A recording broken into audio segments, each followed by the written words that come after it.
अस्सलाम वालेकुम नाज़रीन। अज साडा जिहड़ा ना सियासी बैठक का प्रोग्राम जिहड़े नवी हल्काबंदी हुई है ज़िला हफजाबाद की हल्काबंदी के हवाले नाल है कि इस हल्काबंदी का किस सियासतदान को किस सियासी पार्टी को फायदा होया है, किन्हों नुकसान होया है। हाँ जी बाबा जी, किन्नवे हल्काबंदियां एक तो हल्के साडे दा नंबर वाइज भी चेंज हो गए। हाँ जी, ते हल्के कुछ शामिल साडा जिला नौशहरा विरका में चला गया ते कुछ साडे हल्कियां दे विच हल्के चले गए हैं।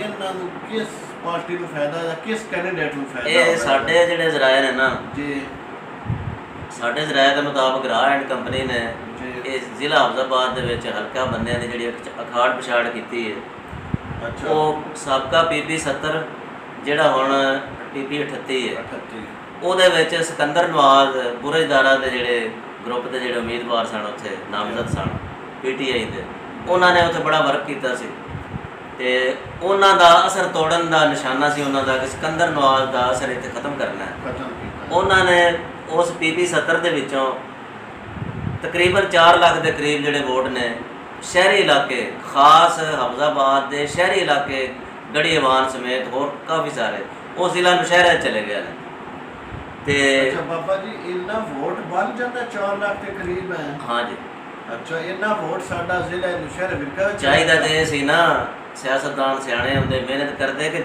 4 ਲੱਖ ਸਗੋਂ ਸਾਡੇ ਨਾਲ ਲਿਆਉਂਦੇ ਸਾਡੇ ਹਲਕੇ ਤੋਂ ਬਣ ਜਾਂਦੇ। ਹਾਂ ਦੋ ਹਲਕੇ ਸਾਡੇ ਜ਼ਿਲ੍ਹਾ ਹਫਜ਼ਾਬਾਦ ਦੇ 2 ਹਲਕੇ ਬਣ ਜਾਂਦੇ। ਲੈ ਹੁੰਦੇ ਨੇ ਕਟਾਇਰ ਨੂੰ ਟੁਰਿਆ ਅੱਛਾ, ਉਹ ਨਿਸ਼ਾਨ ਸੀਟ ਵੀ ਹਟਾ ਇਹ ਨਿਸ਼ਾਨਾ ਤੇ ਇੰਨਾ ਬਣਾਇਆ ਸੀ ਸਿਕੰਦਰ ਨਵਾਜ਼ ਨੂੰ, ਹਾਂਜੀ। ਲੇਕਿਨ ਕੰਮ ਆਪਣਾ ਖਰਾਬ ਕਰ ਲਿਆ। ਉਹ ਕਿਵੇਂ? ਉਹ ਕਿਵੇਂ ਵਾਲਾ ਇੱਕ ਤੇ ਕੌਮੀ ਦਾ ਹਲਕਾ ਜਿਹੜਾ ਹੈ ਨਾ ਉਸ ਸਹਿਰਾ ਮੁਹਤਰਮਾ ਸਹਿਰਾ ਨੂੰ ਨੁਕਸਾਨ ਹੋ ਰਿਹਾ ਹੈ। ਹਾਂਜੀ ਕੌਮੀ ਦਾ ਹਲਕਾ ਉਹਦੇ ਵਿੱਚੋਂ ਕਾਫੀ ਵੋਟ ਜਿਹੜੇ ਨੇ ਉੱਧਰ ਚਲੇ ਗਏ ਨੇ ਜਿਹਦਾ ਮੁਹਤਰਮਾ ਸਹਿਰਾ ਨੂੰ ਕਾਫੀ ਸਾਰਾ ਨੁਕਸਾਨ ਹੈ। ਜੀ ਦੂਸਰਾ ਜਿਹੜਾ ਪਿੰਡੀ ਪੱਟੀਆਂ ਦਾ ਜਿਹੜਾ ਹਲਕਾ ਬਣਿਆ ਹੈ ਉਹਦੇ ਵਿੱਚ ਉਹਨਾਂ ਨੇ ਕਾਲੇ ਕੀ ਦੇ ਕਾਫੀ ਹਲਕੇ ਜਿੱਥੋਂ ਰਾਜ ਕੰਪਨੀ ਨੂੰ ਇਹ ਲੱਗਦਾ ਸੀ ਕਿ ਸਾਨੂੰ ਵੋਟ ਨਹੀਂ ਮਿਲਣੇ, ਨਹੀਂ ਉਹ ਪਿੰਡੀ ਵਾਲੇ ਹਲਕੇ 'ਚ ਪਾ ਦਿੱਤੇ ਨੇ। ਅੱਛਾ। ਅੱਗੋਂ ਪਿੰਡੀ ਵਾਲੇ ਹਲਕੇ ਜਾ ਕੇ ਫਿਰ ਉਹ ਨੌਨ ਲੀਗ ਦਾ ਨੁਕਸਾਨ ਹੋਵੇਗਾ ਕਿਉਂਕਿ ਹਾਲੀਆ ਜਿਹੜਾ ਸ਼ਮੂਲੀਅਤ ਕੀਤੀ ਹੈ ਨੌਨ ਲੀਗ ਦੇ ਵਿੱਚ ਪਿੰਡੀ ਪੱਟੀਆਂ ਦੇ ਪੱਟੀ ਬਰਾਦਰਾਨ ਨੇ, ਉਹਨਾਂ ਨੇ ਉਹ ਸ਼ਮੂਲੀਅਤ ਕੀਤੀ ਹੈ। ਹੁਣ ਨੌਨ ਲੀਗ ਦੇ ਵਾਸਤੇ ਉਹਨਾਂ ਨੂੰ ਮਿਹਨਤ ਜ਼ਿਆਦਾ ਕਰਨੀ ਪੈਣੀ ਹੈ।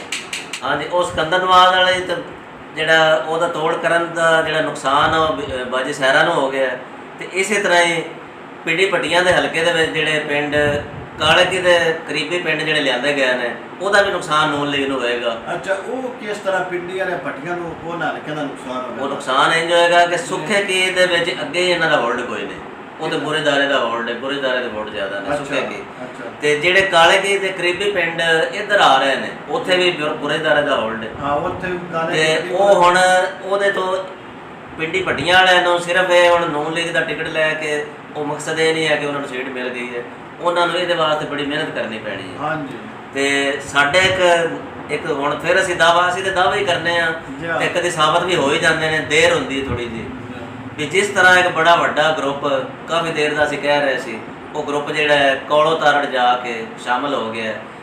ਉਸ ਤੋਂ ਪਹਿਲਾਂ ਮੈਂ ਇਹ ਗੱਲ ਕਰਨਾ ਚਾਹੁੰਦਾ ਕਿ ਨਵੀਂ ਹਲਕਾ ਬੰਦੀਆਂ ਤੋਂ ਬਾਅਦ ਸਾਡੇ ਜ਼ਿਲ੍ਹੇ ਦੇ ਜਿਹੜੇ 2 ਪਿੰਡ ਨੇ ਨਾ ਕੌਲੋ ਤਾਰੜ ਤੇ ਬੁਰੇਦਾਰਾ, ਇਹ ਫਿਰ ਬੜੀ ਖਾਸ ਅਹਿਮੀਅਤ ਇਖਤਿਆਰ ਕਰ ਗਏ ਨੇ। ਉਹ ਕਿਵੇਂ ਕਿ ਕੱਲ੍ਹ ਇਹ ਪਿੰਡੀ ਪੱਟੀਆਂ ਤੋਂ ਇੱਕ ਬੜਾ ਵੱਡਾ ਗਰੁੱਪ ਜਿਹੜਾ ਨੇ ਜਾ ਕੇ ਕੌਲੋ ਤਾਰੜ ਗਿਆ, ਉੱਥੇ ਜਾ ਕੇ ਸ਼ਾਮਲ ਹੋ ਗਿਆ ਨੌਨ ਲੀਗ ਦੇ ਵਿੱਚ।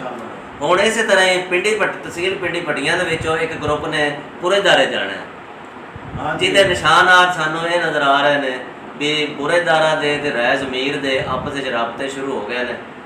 ਹੁਣ ਫਿਰ ਇਹ ਵੀ ਹਨ ਸਾਡੇ ਕੋਲੇ ਵੀ ਜ਼ਰਾਏ ਹਨ ਕਿ ਸਿਕੰਦਰ ਨਵਾਜ਼ ਹੀ ਇਸ ਹਲਕੇ ਦਾ ਉਮੀਦਵਾਰ ਬਣਨ ਆ ਰਿਹਾ। ਇਹ ਵੀ ਜ਼ਰਾ ਆਂਦਾ ਵੀ ਸਿਕੰਦਰ ਨਵਾਜ਼ ਤੇ ਅੱਛਾ ਇਹ ਨਾ ਇੱਕ ਪੰਜਾਬੀ ਬਾਬਾ ਜੀ ਮਿਸਾਲ ਦਿੰਦੇ ਨੇ ਬਈ ਅਰਬ ਨੂੰ ਗੋਡਾ ਸਿੱਧਾ ਕੀਤਾ ਹਾਂ ਤੇ ਪਿੰਡੀ ਵਾਲਿਆਂ ਨੂੰ ਉਹ ਮਿਸਾਲ ਸਾਡੇ ਹਲਕੇ 'ਚ ਪਿੰਡਾਂ 'ਚ ਵੀ ਪਿੰਡੀ ਨੂੰ ਕੋਲੋਂ ਸਿੱਧਾ ਕੀਤਾ ਹੈ। ਇਹ ਗੱਲ ਪਿੰਡੀ ਨੂੰ ਕੋਲੋਂ ਸਿੱਧਾ ਹੋ ਗਏ ਤੇ ਹੁਣ ਇਹ ਵੀ ਸੁਣਦੇ ਪਏ ਨੇ ਕਿ ਮੱਛੋ ਨਿੱਕਾ ਤੇ ਬੁਰੇਦਾਰਾ ਇਹ ਸਿੱਧਾ ਹੋਣ। ਬਹਰਹਾਲ ਇਹ ਸਾਡੇ ਕਾਫੀ ਹੱਦ ਤੱਕ ਜਿਹੜੀ ਹੈ ਨਾ ਕੋਈ 90% ਸਾਡੀ ਗੱਲ ਕਨਫਰਮ ਹੈ ਕਿ ਇਹ ਨਹੀਂ ਸਾਨੂੰ ਪਤਾ ਕਿ ਬੁਰੇਦਾਰੇ ਨੇ ਰਾਏ ਜ਼ਮੀਨ ਨੂੰ ਸੀਟ ਦੇਣੀ ਹੈ ਰਾਏ ਜ਼ਮੀਨ ਨੇ ਉਹਨਾਂ ਨੂੰ ਸੀਟ ਦੇਣੀ ਹੈ। ਆਪਸ ਵਿੱਚ ਰਾਬਤਾ ਜਿਹੜਾ ਨਾ ਉਹ ਸਾਡਾ ਕਨਫਰਮ ਹੈ, ਰਾਬਤਾ ਉਹਨਾਂ ਦਾ ਹੋ ਰਿਹਾ ਹੈ। ਲੇਕਿਨ ਅੱਗੋਂ ਜੇ ਤੇ ਉਹ ਸਿਕੰਦਰ ਨਵਾਜ਼ ਆਉਂਦਾ ਫਿਰ ਵੀ ਸਾਡੇ ਜਿਹੜੇ ਆ ਨਵੇਂ ਸ਼ਾਮਲ ਹੋਏ ਨੇ ਇਹਨਾਂ ਨੂੰ ਪਰੇਸ਼ਾਨੀ। ਅਗਰ ਰਾਏ ਜ਼ਮੀਰ ਨੂੰ ਹੀ ਉਹ ਦਿੰਦੇ ਨੇ ਫਿਰ ਵੀ ਪਰੇਸ਼ਾਨੀ ਕਿਉਂਕਿ ਬੁਰੇਦਾਰ ਉਹਨਾਂ ਦੇ ਨਾਲ ਹੋਏਗਾ। ਕਿਉਂਕਿ ਪਿੱਛੇ ਅਸੀਂ ਖੁਦ ਵੇਖ ਚੁੱਕੇ ਹਾਂ ਨਿਗਤ ਇੰਤਸਾਰ ਦੇ ਇਲੈਕਸ਼ਨ ਦੇ ਵਿੱਚ ਨੌਨ ਲੀਗ ਦੀ ਹਕੂਮਤ ਸੀ ਪੰਜਾਬ ਦੇ ਵਿੱਚ ਵੀ, ਮਰਕਜ਼ ਦੇ ਵਿੱਚ ਵੀ, ਫਿਰ ਵੀ ਨਿਗਤ ਅਨੁਸਾਰ ਜਿਹੜੀ ਹੈ ਨਾ ਉਹ ਪੀਟੀਆਈ ਦੀ ਸੀਟ ਜਿਹੜੀ ਉਹ ਲੈ ਗਈ ਸੀ। ਆਸਾਨੀ ਨਾਲ ਲੈ। ਹਾਂਜੀ, ਉਹ ਕਿਉਂਕਿ ਉਹ ਬੁਰੇਦਾਰਾ ਉਹ ਨਾਲ ਸੀ। ਅੱਛਾ, ਸਾਡਾ ਜਿਹੜਾ ਹਲਕਾ ਸਾਬਕਾ ਪੀਪੀ 69 ਤੇ ਮੌਜੂਦਾ 37 ਨੰਬਰ ਹੈ। ਹਾਂਜੀ, ਮੌਜੂਦਾ 37 ਇਹਦੇ ਵਿੱਚ ਵੀ ਹੁਣ ਫਿਲਹਾਲ ਜੋ ਆ ਰਹੀ ਹੈ ਕੰਡੀਸ਼ਨ ਉਹ ਬਈ ਇਹਦੇ ਵਿੱਚ ਇਹ ਨਾ ਕਿ ਜਿਹੜਾ ਪਿੱਛੇ ਹਲਕਾ ਬੰਦੀ ਹੋਈ ਸੀ ਨਾ, ਉਹਦੇ ਵਿੱਚ ਪੀਰ ਕਮਾਲ ਤੇ ਠੱਠਾ ਗਾਰਾ ਯੂਸੀਆਂ ਜਿਹੜੀਆਂ ਆਈਆਂ ਸਨ, ਇਹ ਜਿਹੜੀ ਉਹ ਕਾਨੂੰਨ ਹੋਈਆਂ ਨੇ। ਹੁਣ ਜਿਹੜੀ ਇਹ ਮੋਨਾ ਠੱਠਾ ਸਲਾਬਤ ਕਾਨੂੰਨ ਕੋਈ ਆ ਗਈ ਜਿਹਦੇ ਚ ਮੁਕੋ ਕੀ, ਬਾਨੇ ਕੀ, ਸਾਧੋ ਕੀ, ਮੁਕੰਮਲ ਇਹਨਾਂ ਪਿੰਡਾਂ ਦੇ ਵਿੱਚ ਮੀਆਂ ਸ਼ਹਿਰ ਹੁਸੈਨ ਭੱਟੀ ਦਾ ਪਹਿਲੇ ਹੀ ਅਸਰ ਆਇਆ ਸੀ।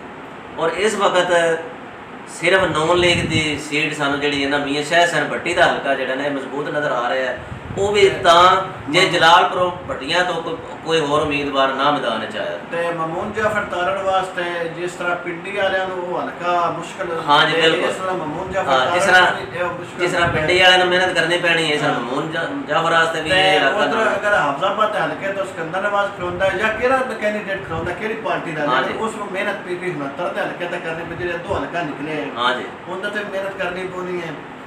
ਲੇਕਿਨ ਕਾਂਜੂ ਸਾਹਿਬ ਹੋਰ ਵੀ ਹੈ ਨਾ ਵੀ ਜਿਹੜੇ ਹਲਕੇ ਨੌਨ ਲੀਗ ਦੇ ਜਿਹੜੀ ਮੀਆਂ ਸ਼ਹਿਰ ਹੁਸੈਨ ਭੱਟੀ ਦਾ ਹਲਕਾ ਜਿਹੜਾ ਜ਼ਾਹਿਰੀ ਤੌਰ ਤੇ ਸਾਨੂੰ ਲੱਗਦਾ ਹੈ, ਲੇਕਿਨ ਉਹਦੇ ਵਿੱਚ ਕਿਸੇ ਹੋਰ ਉਮੀਦਵਾਰ ਦੇ ਵੀ ਤੇ ਅਸਰ ਹੋਏਗਾ ਨਾ। ਹੋਵੇਗਾ ਕਿਉਂ? ਜਲਾਲਪੁਰ ਭੱਟੀਆਂ ਦੇ ਜਿਸ ਤਰ੍ਹਾਂ ਉਹਨਾਂ ਸੀਗਾ ਨੇ ਪੀਪੀ 69 ਦੇ ਸਾਬਕਾ ਪੀਪੀ 69 ਸ਼ਹਿਰ ਨੂੰ ਫਾਇਦਾ, ਸ਼ਹਿਰ ਦਾ ਫਾਇਦਾ ਤੋਂ ਉਹ ਜਿਹੜਾ ਮੀਆਂ ਅਖਤਰ ਮਾਮੇ ਕਿਹਾ ਨਾ, ਹਾਂਜੀ, ਉਹ ਉਸ ਜੂਨੀਅਰ ਕੌਂਸਲ ਤੋਂ ਕਨੈਕਸ਼ਨ ਲੈ ਕੇ ਬਿਲਕੁਲ ਉਹ ਬੁਰੇਦਾਰੇ ਨਾਲ ਤਲਕ ਹੈ, ਬੁਰੇਦਾਰੇ ਸਾਹਿਬ ਦਾ ਉਹਦਾ ਵੀ ਉੱਤੇ ਵੋਟ। ਹਾਂਜੀ, ਉਹ ਹੋ ਸਕਦਾ ਹੈ ਅਸਦੁੱਲਾ ਸਾਹਿਬ ਸ਼ਹਿਰ ਚੋਂ ਉਮੀਦਵਾਰ ਬਣਨ, ਉਹ ਸਾਰੇ ਉਹਦੇ ਨਾਲ ਲੱਗ ਜਾਣ, ਉਹਦੇ ਨਾਲ ਲੱਗ ਜਾਓ, ਫੱਟੂ ਬਰਾਦਰੀ ਅੱਗੇ ਉਹਦੇ ਨਾਲ ਆਏ। ਹਾਂਜੀ, ਇਸੇ ਤਰ੍ਹਾਂ ਹੋ ਸਕਦਾ ਹੈ ਜੀ। ਬਰਨ ਹਲਕਾ ਬੰਦੀਆਂ ਦੇ ਨਾਲ ਨੌਨ ਲੀਗ ਨੂੰ ਨੁਕਸਾਨ ਹੋਇਆ ਹੈ ਸਾਡੇ ਹਿਸਾਬ ਨਾਲ। ਸਾਡੇ ਹਿਸਾਬ ਨਾਲ ਵੇਖੋ ਅੱਗੋਂ ਆਉਣ ਵਾਲਾ ਵਕਤ ਹੈ ਕੀ ਆਂਦਾ। ਇਨਸ਼ਾਅੱਲਾ ਨੈਕਸਟ ਵੀਡੀਓ ਅਸੀਂ ਤੁਹਾਡੇ ਇੱਕ ਸੰਬੰਧ ਵਿੱਚ ਲੈ ਕੇ ਹਾਜ਼ਰ ਹੋਵਾਂਗੇ। ਇਸ ਨਾਲ ਹੀ ਸਾਨੂੰ ਇਜਾਜ਼ਤ ਦਿਓ। ਬਸ।